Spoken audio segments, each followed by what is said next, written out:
বাংলা নাটক দেখলে গুনাহ হবে কিনা, এটা কোনো প্রশ্ন হলো ভাই?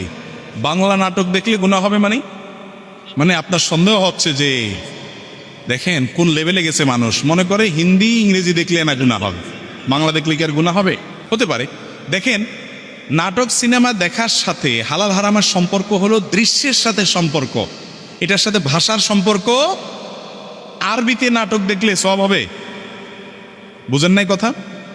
আরবিতে যদি আপনি নাটক দেখেন যে নাটকে নারী পুরুষ একসাথে অভিনয় করে, মিউজিক আছে, হারাম জিনিস আছে যেটা দেখা হারাম, এটা যদি আরবিতেও দেখানো হয় জায়েজ হবে? তাহলে বোঝা গেল এটার সাথে ভাষার কোনো সম্পর্ক না, কি দেখছেন সেটার উপর নির্ভর করবে। আপনি যদি কোনো অপর্ণার দিকে তাকান তাহলে সেটা দেখা কি, এবং কোনো হারাম দৃশ্য যদি দেখেন, অশ্লীল কোনো দৃশ্য যদি দেখেন, মিউজিক যদি আপনি উপভোগ করেন, তাহলে সেক্ষেত্রে সেটা কি হবে? হারাম হবে। এর বাইরে কোনো কিছু থাকলে আলাদা হবে।